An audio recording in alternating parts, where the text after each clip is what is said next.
రాష్ట్రంలో కొన్ని నియోజకవర్గాలు టీడీపీకి అందని ద్రాక్ష పళ్ళలాగా తయారయ్యాయి. అలాంటి నియోజకవర్గాల్లో గుంటూరు తూర్పు కూడా ఒకటి. చివరిసారిగా ఈ నియోజకవర్గంలో టీడీపీ గెలిచింది 1999 ఎన్నికల్లోనే. అప్పటి నుంచి ఇప్పటి వరకు అంటే 4 ఎన్నికల్లో టీడీపీ ఓడిపోతూనే ఉంది. 1994, 99 మధ్య అప్పటి సీనియర్ నేత లాల్ జాన్ బాషా తమ్ముడు జియావుద్దీన్ గెలిచారు.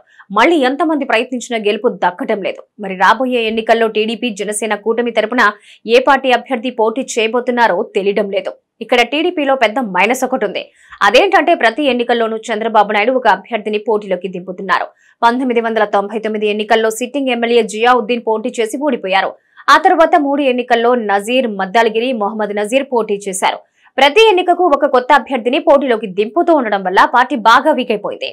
ద్వితీయ శ్రేణి నేతలతో పాటు క్యాడర్ కు కూడా పెద్ద ఆసక్తి ఉండదు. ఓడిపోయిన వాళ్లనే మళ్లీ ఎన్నికల్లో పోటీ చేస్తే కాస్త సింపతి కూడా తోడవుతుందని చంద్రబాబుకు ఎందుకో అనిపించడం లేదు.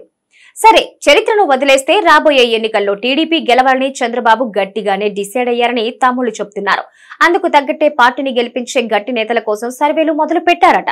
గడిచిన 2 ఎన్నికల్లో వైసీపీ తరపున గెలిచిన ముస్తఫాకు రాబోయే ఎన్నికల్లో జగన్మోహన్ రెడ్డి టికెట్ నిరాకరించారు. అందుకనే ఎన్నికల్లో ఆయన కూతురు నూరి ఫాతిమా పోటీ చేయబోతున్నారు.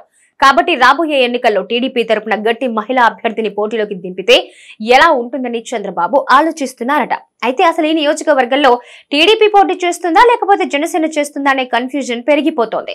జనసేన పోటీ చేస్తే అభ్యర్థి ఎవరన్నది అధినేత పవన్ కళ్యాణ్ డిసైడ్ చేస్తారు. అదే టీడీపీ పోటీ చేస్తే మహిళా అభ్యర్థిని పోటీలోకి దింపాలని డిసైడ్ అయ్యారని సమాచారం. మరి రాబోయే ఎన్నికల్లో అయిన చంద్రబాబు వ్యూహం వర్కౌట్ అవుతుందా?